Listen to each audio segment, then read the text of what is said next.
All right, good evening. Welcome to Futbol En Vivo on Club Deportes, Episode 2, Season 2. Follow Club Deportes on Twitter at Club Deportes.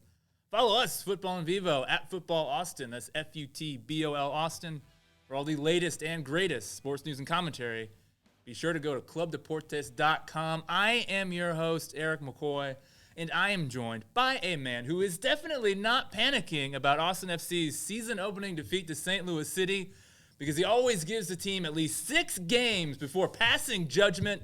It's David Alvarez. Yes, we need to be patient. You know, this is the first game. So we should expect nice, calm, level-headed opinions from you tonight, David? We need to just, learn from the experience. That's what we need to do.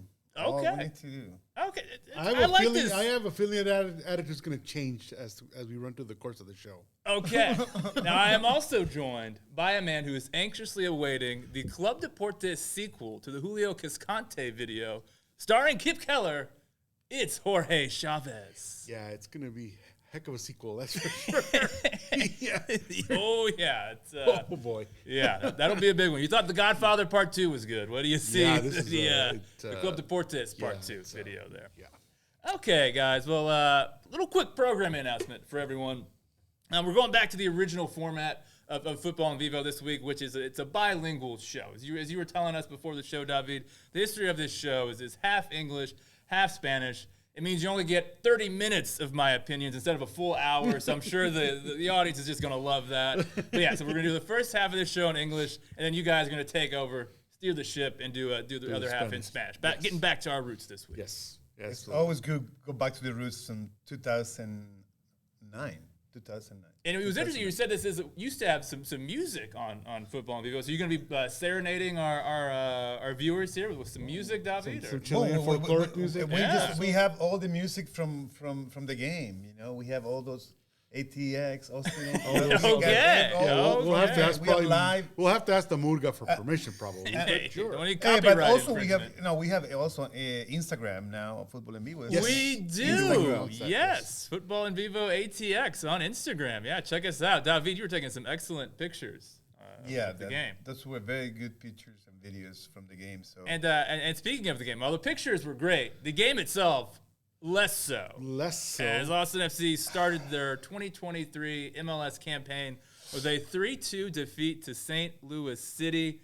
But we're going to get to the highlights here, but I just want to ask a quick question to you guys. Was this game, we'll start with you, Jorge. Yeah. Was this defeat for Austin FC more about Austin FC playing poorly, or was it about St. Louis City playing well? What would you attribute it to? It's a mixture of both. Okay. We'll get into it a little bit more as far as the questionable, I think from our perspective, questionable decisions as far as the starters. But St. Louis played very cohesively. They did play well during the preseason. This is a team with a clear tactical identity, I think. Yeah, I think that's fair to say. And like Josh Wolff said in his press conference, this is a Red Bullish type of offense. Yes. A little European flavor to it. And they played it very well. So, kudos to St. Louis. They came prepared. They didn't panic. They could have panicked because of the crowd, but it did not seem to have intimidated them at all. So they were all prepared. Absolutely not. Now, Jerry, can we get the first goal of this game? Because St. Louis City actually opened up the scoring. Right. Our old friend Tim Parker. We're supposed to score, right? He's a defender, and it's the third goal in the MLS. Right, and he was the first goal look for who was San marking Luis. him right there, David. Keller, that Stuvers was awful. You have to be honest with that. First game of the season, you're already taking shots at Brad. He was not prepared. But Keller and Stuver, the ball goes straight to the middle, to the line. It goes right to the line. The guys just use all his power. He doesn't even know what he's doing with his head. He just keep going. You see, he goes backwards. He doesn't even hit the ball right. Look at he does. You see, he hit it with it. He didn't it was put a little direction. Awkward there, wasn't it? It was pretty awkward. Everything was awkward. All 3 people were awkward, but he was there. Parker was there. First goal for San Luis, and in the history. I mean, that's a very important Yeah, goal. great moment. Goes over to the St. Louis City fans up there in that top corner. And where the announces, fans I guess, go. a baby because that's the Yes, little the ball universal over the shirt way there. of doing that. Yeah. So, congrats But to you Parker must be on that. happy too because you are from St. Louis. I understand. Pulling me out, David. Well, I wasn't too disappointed. with this result. I wasn't as upset as I normally am with Austin FC. As the normal defeat. media would have been. But Yeah, hey, we're journalists here. Yeah, we have journalistic we're neutrality. objective That's about social objective, media over here. objective But journalism. anyways, but as far as that clip is concerned, there were two people that had an error. Stuver didn't rise up to as high, but Keller wasn't even able to jump. No. He sort of stumbled towards the mark, and he couldn't. And also, that Parker stumble used wouldn't- his yeah. physicality, which is like they always do, and set pieces, Right. physicality, and shots on goal. But Keller couldn't even get up. He was stumbling towards. There was no way for him to get up. So Tip Parker caught him off guard. Caught both of them off guard. Absolutely. It should be noted, Keller in the game because of an 11th minute injury to Julio Cascante. Yes, we'll talk about that. Yeah, definitely. And definitely before the goal, there was a couple really good, very close attempts by St. Louis. You know, right Austin before. FC didn't have a shot till the 33rd minute in this game. They really started off slow. But towards the end of the first half, in first half stoppage time, to be exact, Jerry, how about that Sebastian Driussi goal? A magic goal. It was He was phenomenal. able, and the what pass. a pass right here from Weissenen, our new center back. And the good thing is like the way he controlled the ball with the right, and then he lobbed the ball with the left. That was gorgeous. That's incredible. Un That was globito. a really good. What's the degree of difficulty on something like that? No, He but made it look easy. It's but really how hard. was that? It's really How hard was to that? stop with one leg and hit it with the left. He's actually a righty. Yes. He's actually a righty, but he scored with the left. But he was able to control it. Like just to control it with the other leg, it's just really, really hard. And just his positional awareness. I mean, he knew exactly Without where the the defenders bounce. were. Without a And big bounce. Without a It was bounce, gorgeous. knew where the defenders were and knew where the goalkeeper was, more importantly.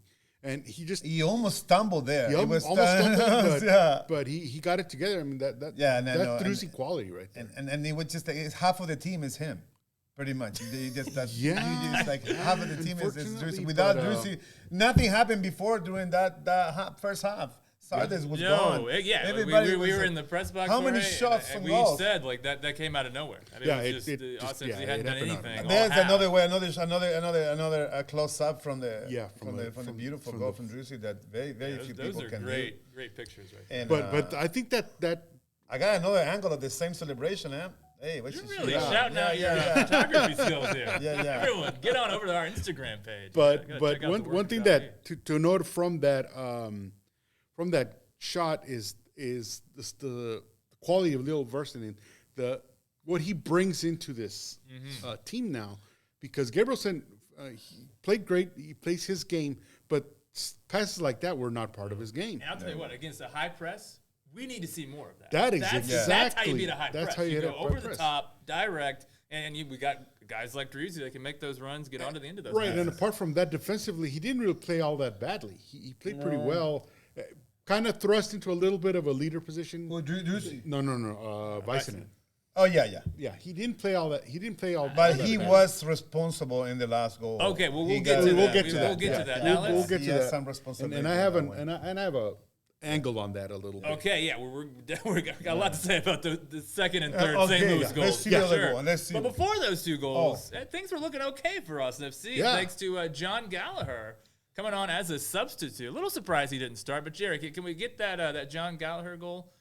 Should be the goal. Yeah, here we go, right here. Well, it's his first touch, pretty much. It's Basically his first was. touch. Yeah, Yeah, he just- just came just in. come on. He touched the ball nice once. little 1-2 with He get one, Fagundes. two.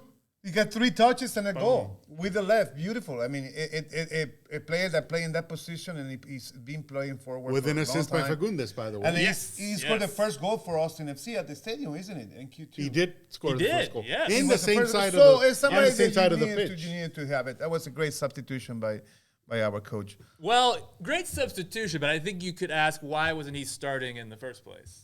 Is I think Yeah, a reasonable that's a question. great We're question, going to yeah. get to Wolff. Yeah, because, we'll get to that. I've got but some thoughts, and I'm sure you do as well, David. Yeah, but the guy that took his starting spot again is Cole Manich, and he didn't play all that badly either. He had some No. really good I passes think inside. he just didn't from the beginning. It took a little while for him to get into the flow of the game. But once he got into the late stages, he played very well. The irony was, I think right as he was really coming into the game is when he was subbed out. Subbed even out. in the press conference, Wolff himself said, it was the second half where he started kind of getting around the outside corner there, whipping in those crosses. Right. That was really when he came into the game, and then he came out of the game. Came Gallagher, and then, Gallagher scored. Gallagher scored, yeah.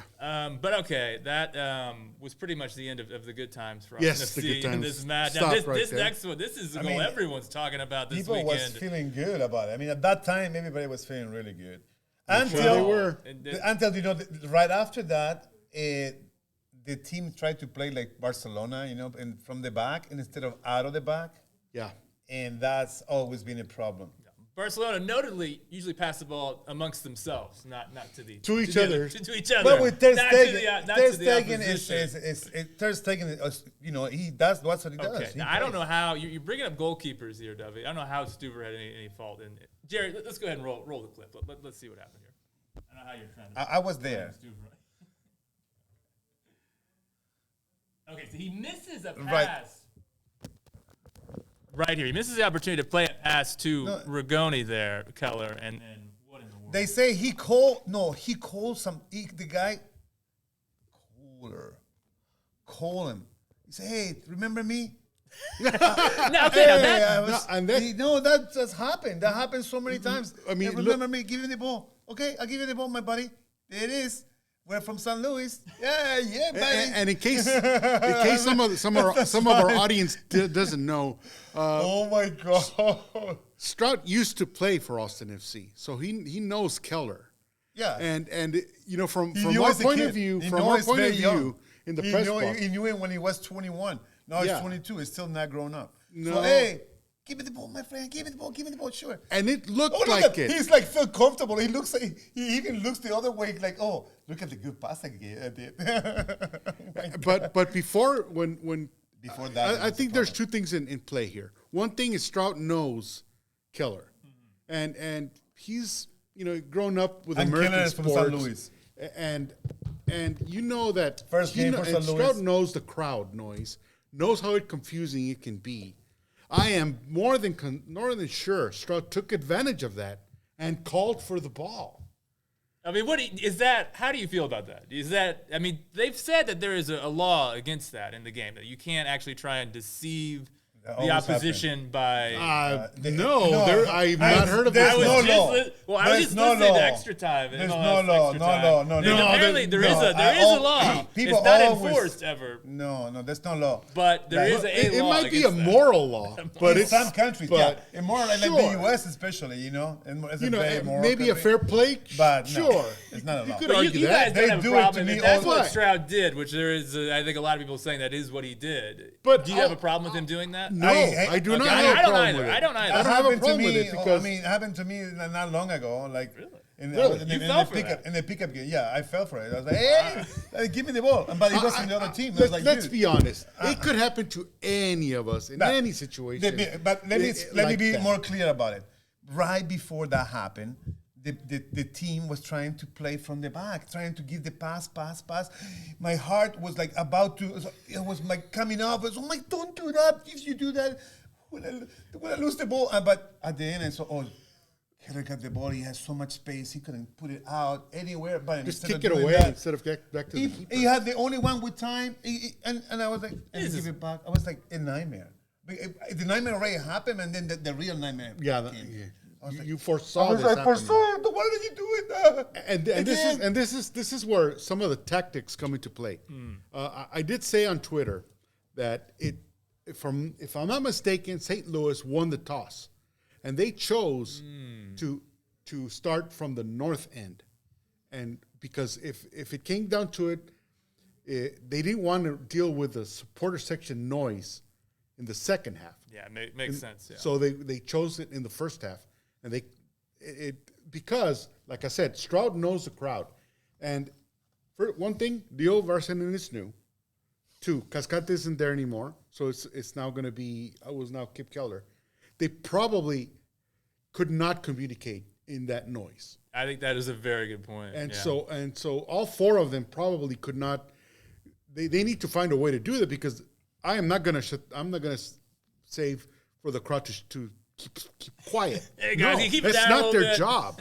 The job of the supporters is to make noise To 90 support. minutes to support, no matter if you're up, you're down, whatever. So it wasn't the crowd's fault. It was the lack of communication or the lack of form of communication that it just wasn't happening. Stroud apparently didn't have problems communicating. No, So. but he didn't have to. All he had to do was be in the right place at the right time, maybe shout a few words of confusion, and that's all you need in the mix. And he got the goal. I just want to say, David, should you ever be playing like a no-look pass back to your goalkeeper? You should always look, right, before you play a pass in that area. I think that's typical. I mean, it's just like that you don't do. I mean, for me, it's totally for any team that I ever coach. I always is out against the law to ever pass the ball to the goalie that does not to touch the ball. Like somebody doesn't have any control. It's forbidden. The same thing when we throw. So you're in. kind of like the Sam Allardyce. Like you just want to you- play if long, you direct, always, just go always straight up. get it out of the danger zone as soon as possible. So you gotta clear the ball. I don't care if it's a bad pass, but I don't really ever want the ball in that area because it's always dangerous. I think probably So that's the law it's my law as a coach. It has never happened. Especially- Unless your team is already mastered that, like probably after the sixth game. It takes 6 Going games. to that It to always the- takes Okay, 6 now, games. I Always would- 6 I would, You can and master I would that. agree with that, especially when it comes to a guy that isn't used to playing in that position. If he's, he was thrown out there. You have the lead. You don't have to be playing. Just get it out of the zone. Out of the zone. Get out of the zone. Key. Yeah. That's the key. All the time. That's it all the time. Obviously, hindsight being 2020, probably should have passed it forward, but it is what it Because is. you are playing The with a mistake physical. happened. I mean, you are The playing mistake with a happened. physical team. I mean, you Yeah, have to St. realize Louis you're very playing physical, physical. high You press, look at high the, intensity. was a the size for of those sure. guys. Like Mr. Clausy, Joao Clausy is 6'3". Yeah, not a small guy Yeah. by any stretch. I mean, and everybody else, Parker they're all very Parker. big guys. Big physical experienced team. people. Absolutely. Now it went from bad to worse Yeah. for Austin FC because St. Louis didn't stop scoring there. Jerry, let's go ahead and see. Here we go. Now this pass here, really nice. Beautiful And great pass. touch, great touch and then there. you have 3-on-1, 3 players on one. So 3, look at it's an easy. And so this is- oh my God, that's so easy. And tres dedos. Now with the Keller outside. looks foolish there, but that's actually he's come over to cover Weissenen's Yeah, side. That's an spot. Yeah. But the decision they took about the other, like they only left Keller. Like Keller already made 2 errors in the way he was involved in all the other goals, and they leave him in by all 3 himself with the forward like that. How you gonna leave? And instead of, they're trying to cover the middle. Like I think it's who's on the left. 17 was Gallagher and and the other side is Pereira. It's Gallagher and Pereira. Gallagher that was pushing both- forward to try and get that winner. Gallagher for and sure. Pereira, both of them tried to cover the middle, and nobody was on the middle. Nobody was on the middle. Like they could have all been with Joao, right? To prevent They him all from could have cutting been with- inside Yeah, there? because prevent that from making because that because break. Weissenen, Yeah. In defense of Keller, Keller went full bore. I against actually the don't think defender. that goal is That really wasn't on Keller's Keller. fault. I don't think that's that's on what I Keller. was getting Yeah. to. No, it's not And okay, but it was on he his probably defense. was a little too fast. That was so easy. Like he make the Yeah, inside break. Like come on. But players That's- like Klaus know that if defender's coming full bore against you, all he needs to take a little stop and he goes past you, which but is that's for exactly a what righty. happened. Like he's a But- righty. You cannot. I mean, a lefty you can. But there he just went inside with the right. I mean, come on. That's like a. But that's really bad. as obvious, it wasn't fully Keller's fault. That's not- Weissenen should have come closer to. No, it is to his the- fault. to It the- was totally Keller's fault. You cannot give away that he give the inside of the cut. He cut him from the inside. If you get the cut to the outside, yeah, maybe. But there he cut him Okay, to but the he's inside. not blameless on the goal, but I think Weissenen played a pretty Also- significant role in this. And then the goal too. Yeah, all of them. 3 of them were involved in that. Who's the third? Pereira. Pereira, okay. Got it. Pereira. Well, he he should have. was a little. Pereira should have been in there. Should have been helping Keller. And instead, he went in and ran on the outside. There was nobody there. Yeah, there was nobody There's there. nobody there. Like waste. He should have. So 3 control. He should have cut the angle a little more. Yes, 3-on-1. So between Stuver, Pereira, and Leo Varsinen, they could have formed a little, basically could have go with the big guy. goal. Go with the big guy. Pereira going too far away, that probably opened up. Open up Stuver, and that's all. Yeah, let's give a little credit to Klaus for that. No, finish. absolutely. That was really when it was 1v3. No, I gotta tell you, I was It so was close. 1v3. I saw it so close. As soon as I saw him hitting the ball, I thought it was going in. Yeah, I thought you could tell.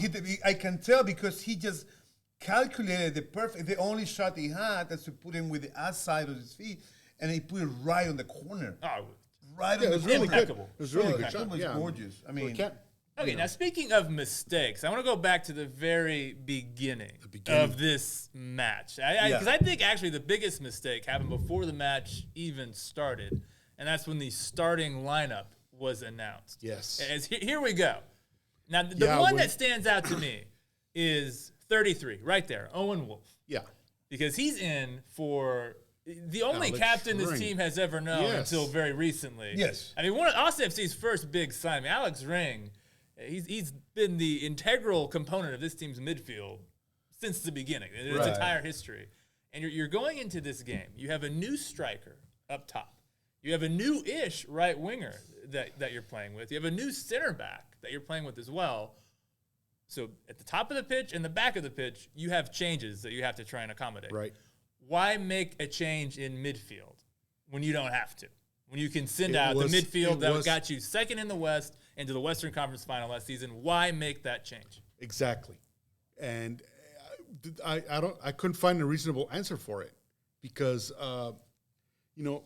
with all due respect to Owen Wolff, I'm sure he's a great player. 18-year-old kid, U.S. Youth International, so Right. talented kid. I don't want to trash on Owen. Right, but and we talked about it a little bit. Who was going to take the defensive responsibilities and to the offensive responsibilities? And it seemed like they were trying to make them do a double pivot, whereas one was playing the offense, one would play defense. But it just wasn't happening. No. There was no attack, and so it looked like both of them were playing defensive midfield, and because of that, there was a lot of confusion.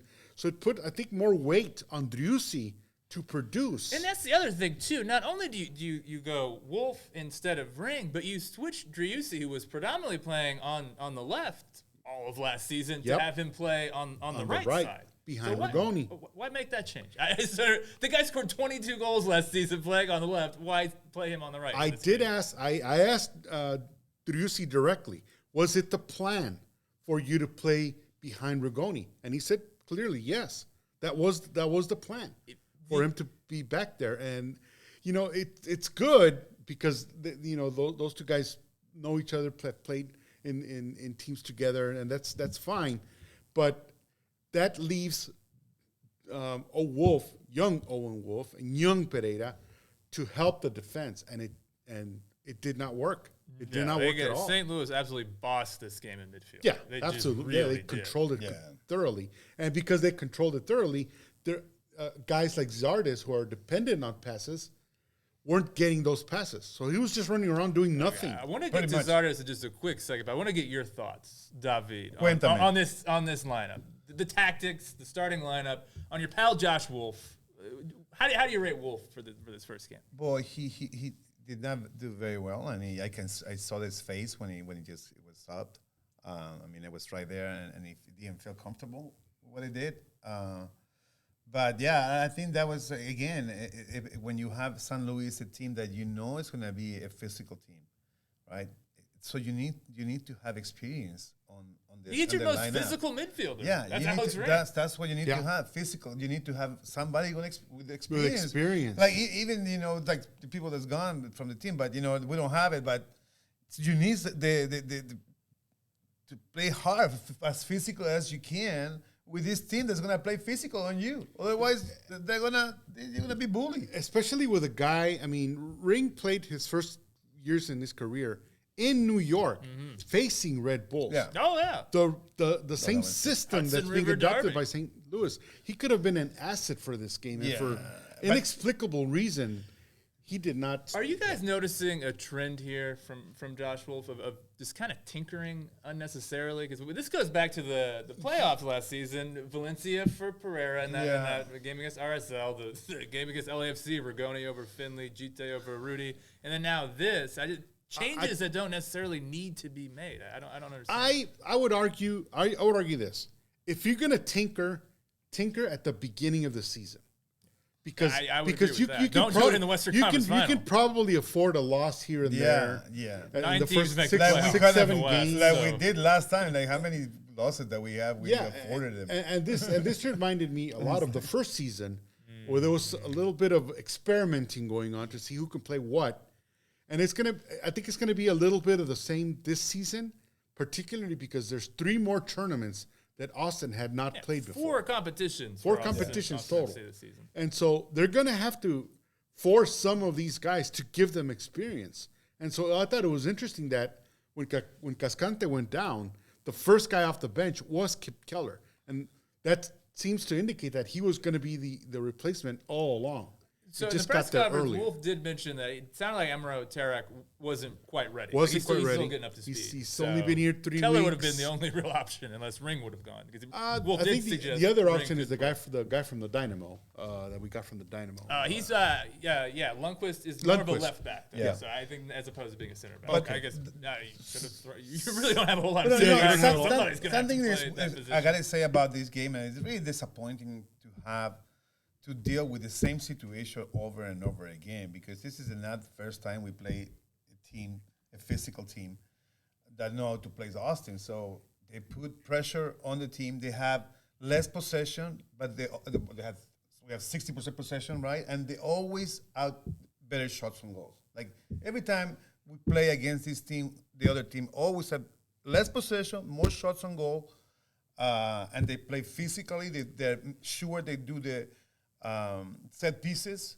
and every time. That's how they got their first goal. Yeah, all set pieces. That's what Zardes say against the first time we played with Portland. Like, that's the way you play Austin. And last year. And everybody, if you just listen to what Zardes said. The blueprint, come on. So we need to grow up from that. I mean, come on. We need to play a different style. We cannot play that style. We cannot be playing touching the ball in the back when we are losing, when we're tying the game. Well, nobody what. We cannot even be doing touching the ball in the back, ever, until we have, we could, after the 6th game. Okay. Now, you mentioned Giassi Zardes. Not the greatest of debuts for not Giassi really, in this match. I think he just had 24 touches or so is all he had. 2 sort of shots on goal. Yeah, he had the kind of the back heel effort that did not connect. Yeah, pretty good cross from Rigoni, but didn't quite connect on it. David? What was the issue with Zardes? Was it more the service to Zardes, or was it Zardes himself? What was the bigger it was all of the above, because it's like first game in Austin, and also you have, probably the first time those guys ever played together. I don't think this like a very common. That's lineup, but it's like very new. So you have Zardes and you have Rigoni, right? Rigoni was playing on the other side, but that kind of never we didn't never saw any connection. Like with midfielder. Who was playing? There was no. It was hard for me to say anything positive about Zardes there, but it definitely it's more like a team problem than him. Okay, so you think it's more the team, and as the team plays better, we'll see better. Yeah, I agree. It's I a play. So you're not panicking about Zardes? No. Okay. No. I saw a tweet that said they never want to see Zardes play again. No. He can't do anything. If the ball isn't played to him. It wasn't. And throughout the game, there were no passes inside the box. Yeah. And he just, how can he play? There's always that complaint career-wise for Zardes about missing the first touch. He didn't even get a touch. I don't know what I don't know. He's not faultless. He probably could have maybe positioned himself a little better, but that's not his game. His game is to be in a certain spot and guys find him, and nobody was finding him. Absolutely. Okay, so I think the English portion is just about out of time here. Yeah. I'm about to step away. Yeah. But real quick, just while we're here, I like to give predictions. And Yeah. so next week, Austin FC will be playing CF Montreal at Q2 Stadium on Saturday. CF Montreal lost their first match of the season 2-0 to Inter Miami. They have a new coach, lost some key players from last season. No more Jordi Mihailovic for Montreal, so they're lacking some of the big firepower they had last season. They were very good last season. They finished, I believe, second in the Eastern Conference. Second in the Eastern Conference. Yes, second in the East. So good team last season, maybe less so this season. Hernan Losada is the coach taking over for Wilfred Nancy. How do you guys see this one going? It's another team that, Losada is known for a high-pressing, counterattacking style, a bit like what we saw from St. Louis. So this could be trouble, Davi. They might have that blueprint, that same blueprint, the Savarese blueprint. They might have the same blueprint. Savarese blueprint, definitely. I would do it. If I'm coaching against Austin FC, that's probably how I'm going to play, right? Yeah. But we got to remember that when they lost their coach Nancy, I think he lost to Columbus Crew. I think Nancy's at the Crew now. Yeah. Yes. So they're two different type of styles. So if you want to play the players from a different style to one now, it's going to take some transition. So and the result was a 2-0 loss. And so there's probably still going to be. I went back and watched the first half of that game. Montreal did not look good. So I'll just say that they don't have the good. players that the new coach needs to implement his style. So it's going to be a big transition for a lot of those players playing a position they're probably not used to or positioning that they're not used to. So it's going to take them a little while. That bodes well for Austin FC because they do know. And even if they do want to do the high press and be physical like St. Louis and New York City, they don't have the players for it. Mm-hmm. So they could like that happened to Minnesota. Like Minnesota was a little bit like that. Well, every single team. Yeah. Anyways. So I think they'll bounce back. I think Austin FC will bounce back. Well, you got a score line for me, Jorge? I got probably 3-1. 3-1. Okay. Yeah. So it's gonna be 3-2 Austin.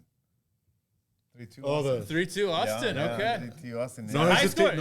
I have faith that we another 5-goal thriller this time. Austin FC on the correct needs, side. Both teams needs their first win. Yeah, they'll be hungry. The first two win, teams so, that had really good seasons last year, lose their first game this season. So they're both going to be hungry. I like that 3-1, Jorge. I'm going to roll with 3-1. An additional prediction. 3-1 Austin, yes. An additional prediction. I think Rung's going to come back as a starter. I think you might be right. I think he will be back. I have a feeling. Yeah. They're going to listen to Owen Wolff Futbol might En be Vivo. grounded. Owen Wolff might be grounded this week. A little, yeah. Could be grounded. Okay, so we're gonna let it transition. I think you guys are gonna talk a little. Diego Fagundes had a really nice tweet today. I think that's how you guys are gonna kick off the Spanish section of the show. I don't know if we can get that tweet pulled up, Jerry. Okay, there we go. All right. Yeah. So mistakes are normal?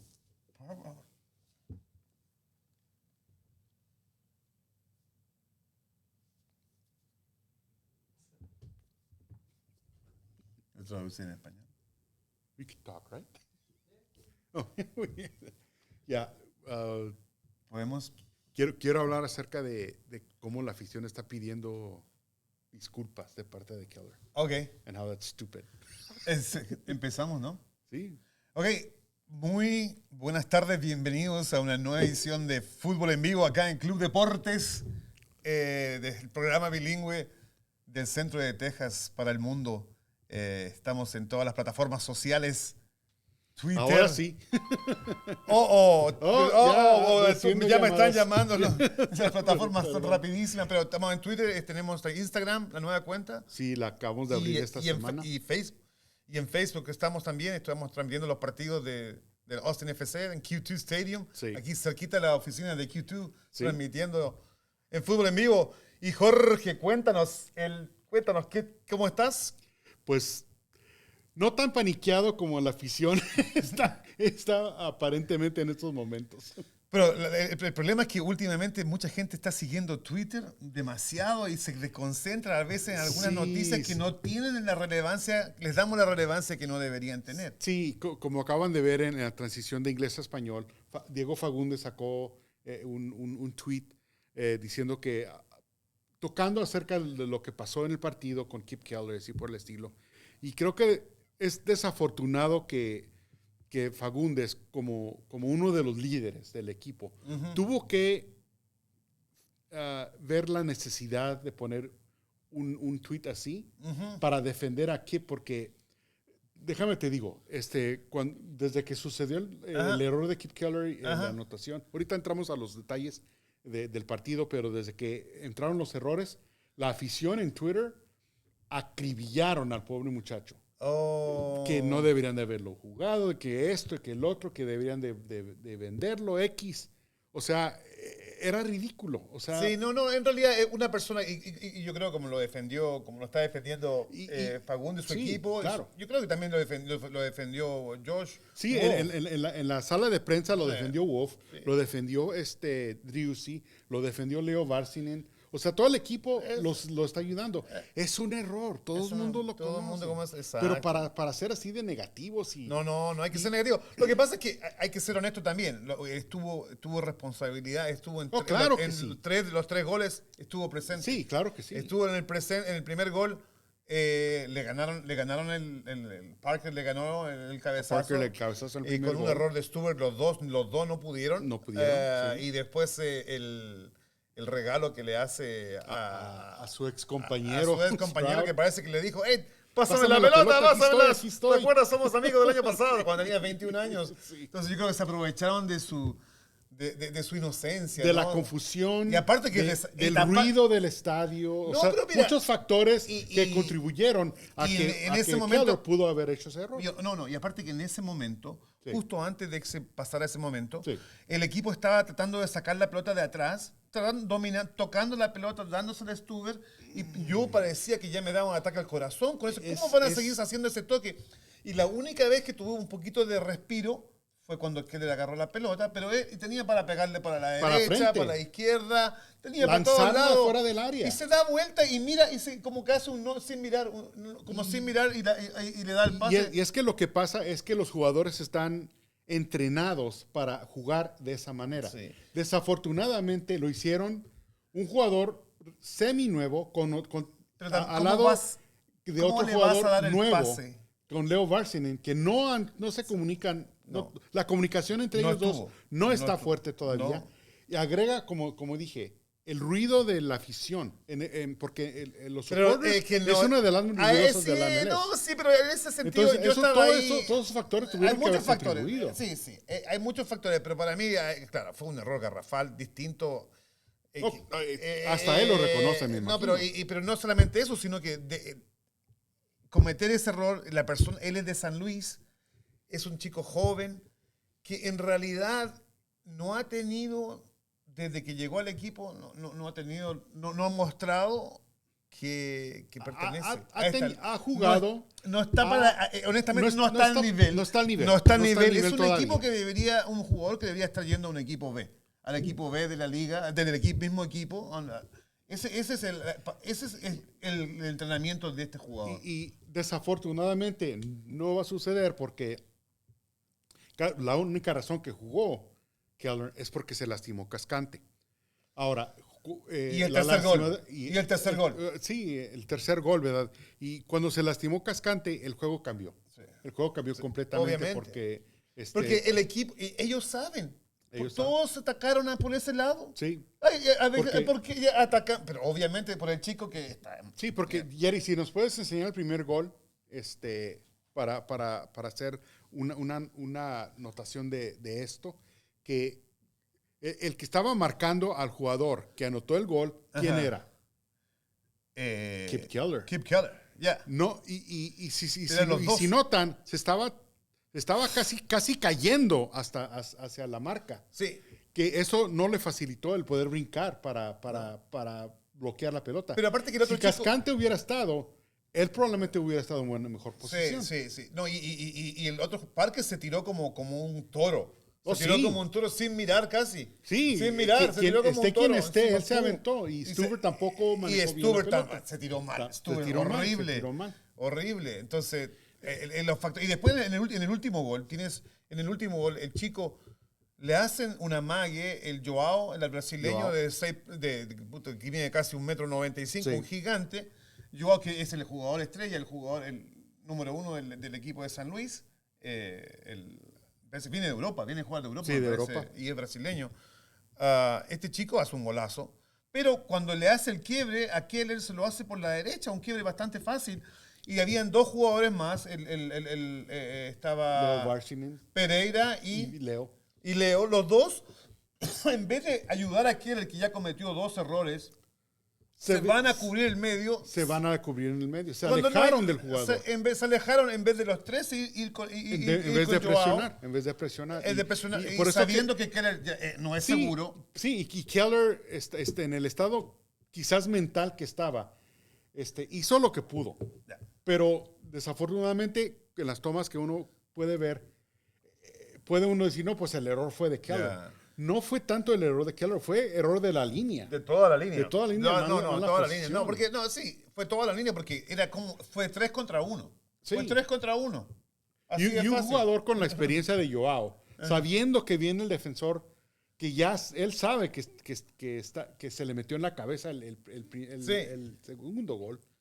Sabe que va a correr a toda velocidad. Se le va a pasar. Lo único que tiene que hacer es lo que hizo. Para la pelotita se le fue el defensor. Pero claro, y generalmente es raro porque generalmente es más fácil hacer ese enganche con la izquierda que con y él hizo el enganche con la derecha. Sí, es la calidad. Y la hice con la derecha. Sí. Es más fácil que te la quiten. No sé si Jerry puedes enseñarnos el último gol ahora. El último gol. Porque se hace una mague hacia adentro. Realmente yo lo prefiero hacer con la izquierda, pero él lo hizo con la derecha, como que tenía más tiempo. Sí, porque ahí es donde le cayó la pelota, ¿verdad? Ahí viene un tremendo pase. Y ella mira dónde está el arquero, ya lo mira y le pega 3 dedos. Le pega 3 dedos así. Fue hermoso el gol. Yo lo vi cuando le pegó, esa pelota iba a entrar. Sí. Iba a entrar y la puso justo en la esquina. Pero anterior fue el error del equipo. Fue no solamente de Keller. Sí, fue de Keller de no. Y pues y que demostró un poquito y hay que ser honesto, fue un resultado justo por lo que se mostró en el partido. Sí, claro que sí. ¿Cuántas tapadas? Tuvo 6 tapadas, Tuver. ¿Cuántos tiros al arco? Nos ganaron 13 tiros al arco contra 6, si no me equivoco. Un dominio bastante predominante del equipo. Y casi todo el equipo de San Luis jugó a un gran nivel. Todos tuvieron buenas notas. No se vio mucho error de parte de ellos. Realmente no se vio muchos había errores. Consistencia en cada uno de la parte del equipo y jugaron su partido. Una que otra mala posicionamiento, digamos el primer gol, sí. cuando anotó Driussi, pero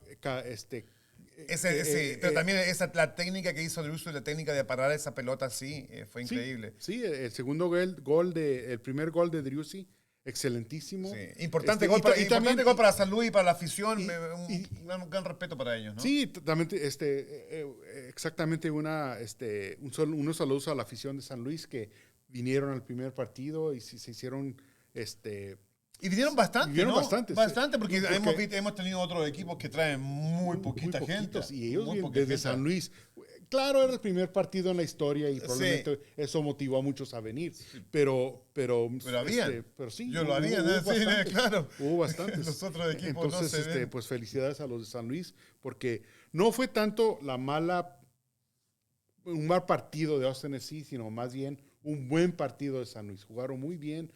Qué bueno eres tú, porque yo pienso que fue un buen partido de San Luis y un mal partido. Tiene que haber combinación de las dos cosas, exacto, ¿verdad? Pero una de las cosas, obviamente, esperemos que Julio Cascante se mejore. Su lastimadura no esté tan pero mal. Pero necesitamos otro plan. Quería pensar que íbamos a necesitarlo que era tan importante, ¿verdad? Pero imagínate ¿cuál es el otro plan? Exactamente. ¿Plan B? ¿Plan C? Está Tarek, el jugador egipcio que aún todavía no está capacitado todavía con el equipo, así que posiblemente puedan... Puede ser el talón de Aquiles del equipo. Y una nota interesante que salió durante la sala de prensa es que es Alex Ring. Mencionamos en la porción de inglés que cuestionamos el poner a Alex Ring en vez de, digamos, Owen Wolff. Right. Owen Wolff, excelente jugador. No dudo que vaya a tener una excelente carrera. Es jugador del equipo nacional juvenil. Así que tiene calidad. Pero no se puede comparar con la experiencia de Alex Ring. No se puede comparar en lo absoluto, justamente cuando está enfrentando a un equipo con mucha fisicalidad. Mucho físico, un equipo ultra físico. Sí. El tamaño de todos los jugadores, ya lo ves cómo juegan. Tienes que tener gente con experiencia. Sí. Tienes que empezar con Ring, tienes que empezar con los más viejos. Y los zorros y viejos. Y Josh Wolff sabía, porque este equipo de San Luis está compuesto de una manera como Red Bulls. Él mismo lo mencionó, sí. ¿Verdad? Que es como un Red Bulls. Un estilo muy físico, muy europeo. Así. Sabiendo eso, excelentes jugadores Pereira y Wolff. No estoy diciendo que no. Pero son en jóvenes. Esa posición son jóvenes, todavía no. Es cuando son muy jóvenes y es cuando necesitas, en este tipo de partidos, cuando necesitas la mayor experiencia posible. Necesitas a los malos. A veces, ¿te acuerdas cuando Mourinho siempre ponía ahí a Pepe a pegar? Sí.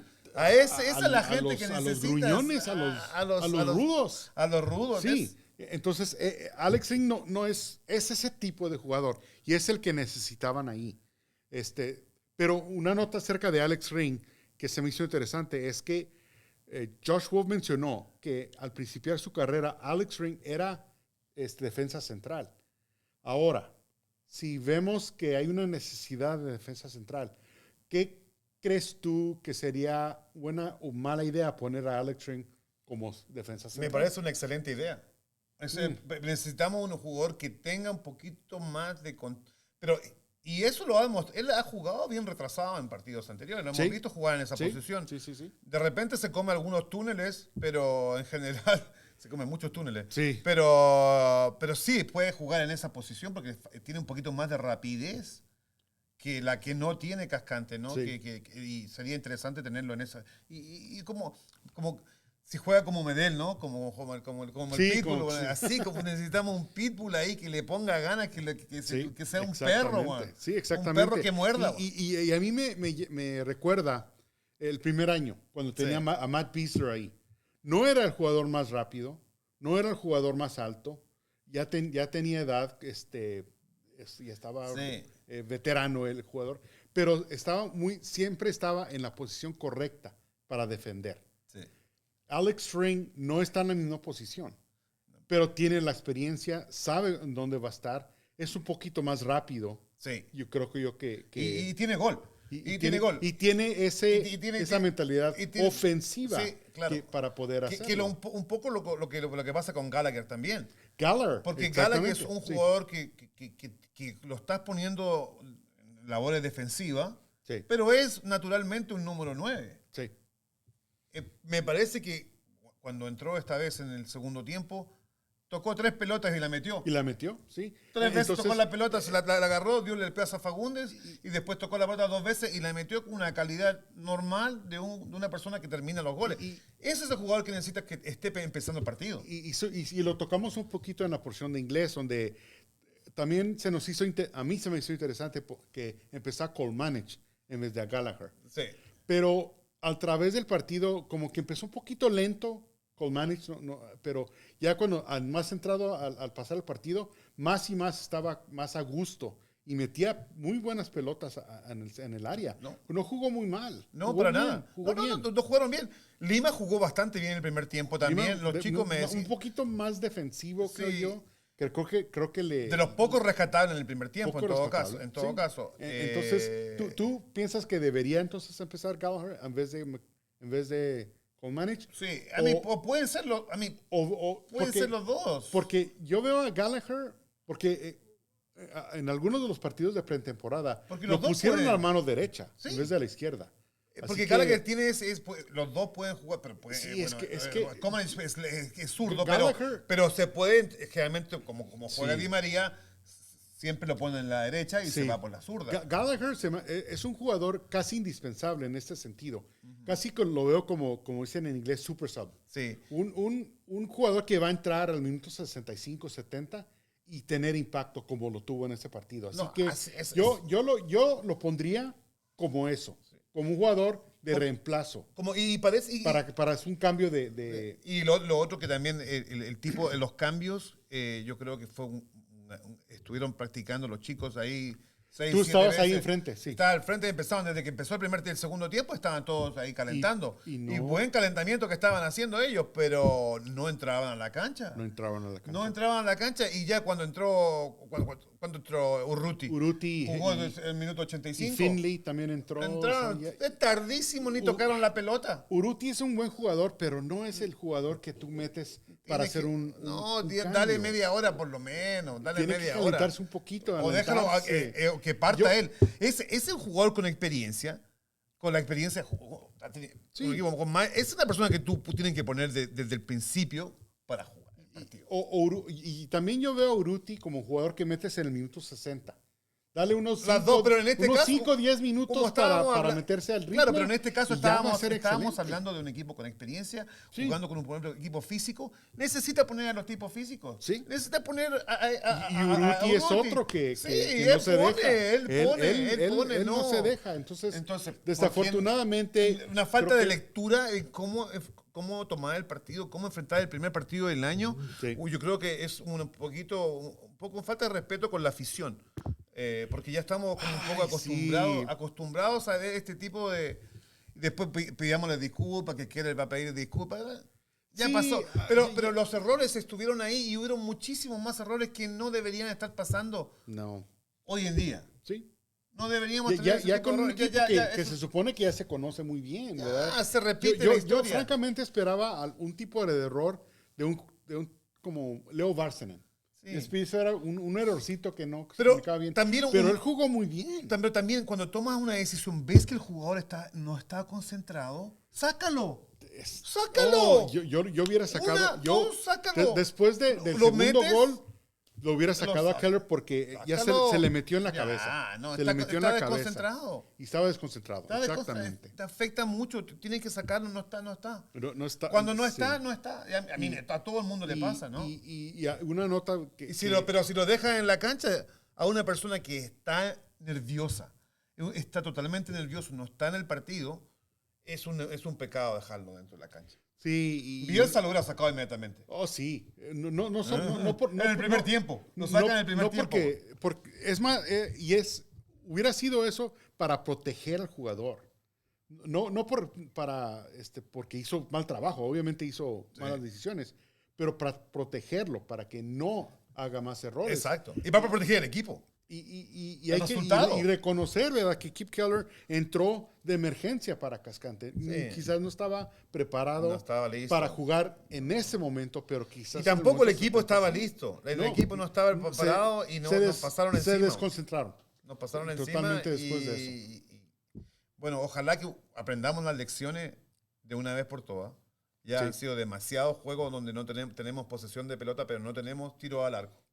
Sí. Y los perdemos todos. Y tiro a la caja. Los perdemos el 90% de esos partidos, los perdemos. Sí. No importa que la estemos toqueteando la pelota, porque igual vamos a perder si no le pegamos al arco. Sí, ¿Cuántos tiros al arco tuvimos en el primer tiempo? No creo que el primer tiro al arco fue en el minuto 30. El primer tiro al arco fue hasta el minuto 33. Imagínate. El primer tiro al arco en el 33. Sí, y el último gol el primer gol de Drusy fue una maravilla. Ese golazo. Una maravilla. Una concentración también mala. San Luis no estaba preparado para eso, pero... Y no estaba preparado porque Leo Varsanen va a ser interesante jugador porque él fue el que hizo el tremendo pase.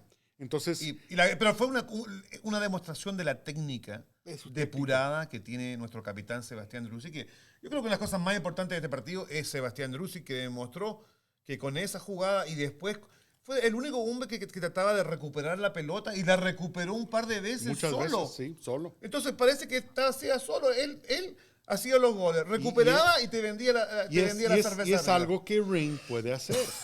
Lo que hacía todo el año...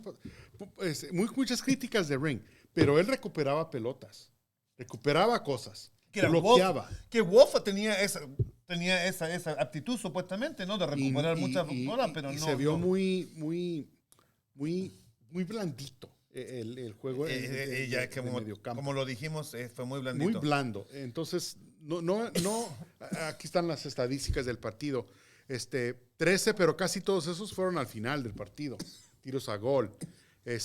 Posesión siempre... tiros al arco. Tiros al arco 9 contra 2. ¿Cómo va a ser eso ¿Cómo posible? puede ser? Y tiene 60% de posesión de la pelota. No, eso no, siempre pasa. Cada vez que perdimos este tipo de partidos es igual. Sí. 60% posesión y tenemos menos tiro al arco. Sí, y lo que sucede con todo eso es, se supone que al haber contratado a un jugador como Zardes, iba a arreglar esa situación. Pero Zardes es un jugador que él vive en el área. Él siempre está ahí. Pero tiene alguien que pasar en la pelota para poder anotar. Pero cuando no hay pases para él no tiene nada que hacer. Entonces, eso tiene que ver con el mediocampo. Porque si Wolff y Pereira no estaban jugando de una manera ofensiva, entonces parecía que estaban jugando un poquito más defensivo. O sea, bueno, no, y también no sé exactamente. tiene que ver también, yo vi varios pases por ese costado. Sí. No se llegó mucho en el primer tiempo. No se llegó, y las pocas veces que eran malos pases de Rigoni, cruces malos de Rigoni que llegaban Yo al arquero. esperaba un poquito más de Rigoni. No llegaban a ninguna parte. Sí. Y lo otro fue un par de saques de Lima, Lima que también de nuevo no fue bien ejecutado ese tiro, y el arquero lo tapa también. Sí, entonces, o sea, no ni hubo siquiera ninguna no resultaba ni la jugada de campo ni la jugada parada. No. Ninguna. No, ninguna. No resultaba nada. Entonces yo no el critico. gol fue un premio, el gol de Drussi fue un premio a nada, que no nos lo merecíamos. No merecíamos ese no habían premio, ganado porque ese tipo, no lo merecía. Y después la entrada de Gala, el gol de Gala que excelentísimo. Pero empezamos a darnos confianza y dije, este es el equipo de siempre. Sí. ¿No? Es el equipo que siempre le pone corazón, que hace el gol, que se pone en ventaja, hasta que de repente sí es el equipo de siempre con ese trato de pelota horrible en la parte defensiva, tratando de tocarle la pelota a Stuber. Se me salía el corazón y termina con un Keller totalmente abierto. Sí. No hay justificación. No hay justificación alguna a lo que pasó. Duro. Pero hay que aprender de las lecciones, ¿no? Tenemos que aprender de las lecciones. A eso es lo que yo llegaba, porque como que eso sucedió en el primer año de la existencia de Boston FC. Hubo experimentación de parte de Josh Wolff, que ese jugador, a ver qué hace aquí, a ver si acá, para ver qué tipo de jugador tiene. Yo creo que es lo que sucedió en ese partido. A ver cómo jugaba Wolff, a ver cómo jugaba Coleman de regreso. Fue como de etcétera, práctica. Como de práctica. Como un partido de práctica. Si tú vas a perder un partido, que sea un partido en el principio de la temporada, ¿verdad? Entonces, porque... O si no, como el año pasado, que perdíamos los partidos después que estábamos ya clasificados para los playoffs, los perdimos pues cada uno de esos partidos. Pero la práctica no sirvió de nada. No. Entonces, la práctica no sirvió de nada porque el planteamiento tiene que ser más estable, como tiene que serlo contra el partido contra Montreal, que es este fin de semana. Es este fin de semana. Stadium, sí. El segundo partido de Austin FC. Ese va a ser, de repente va a ser un juego mucho más importante de lo que debe haber sido. Claro, los dos equipos están buscando su primer triunfo en la MLS este año 2023. Sí. Montreal no jugó muy bien en su primer partido, perdieron 2-0. Y un nuevo entrenador, jugadores nuevos, perdieron a Nancy, que era el entrenador del año, si no me equivoco, el año pasado. Así que es una transición también para me parece Montreal. que sí, pero me parece que hay que apurarse con las transiciones. Ya los experimentos, no estamos para experimentos. Ya no hay que ganar el partido. Me dicen que cuál es tu predicción para el partido yo había hecho en la parte de inglés que va a ser 3-1, porque 3-1. Montreal todavía tiene más trabajo que hacer que Austin FC, creo yo. Ok. Yo sí, y yo dije 3-2, ¿no? 3-2 dije 3-2. Porque se ve que son equipos que van a tratar de ganar, porque es la primera vez que no han ganado todavía. Sí, y hay mucha debilidad en esa defensa.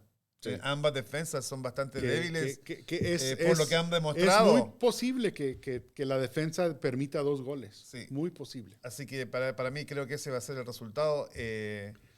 Pero bueno, vamos a ver todos ahí en Q2 Stadium, ¿no? Sí, este sábado. Pero Jorge, como siempre, gracias. Sí, claro que sí. De estar nuevamente con Fútbol en Vivo, bilingüe por primera vez en bastante tiempo. Sí. Bueno, chicos, sí, nos pueden seguir en las redes sociales. Instagram ahora, Fútbol en Vivo Austin. Instagram. ATX y nos vemos la próxima semana en Fútbol en Vivo aquí en Club Deportes.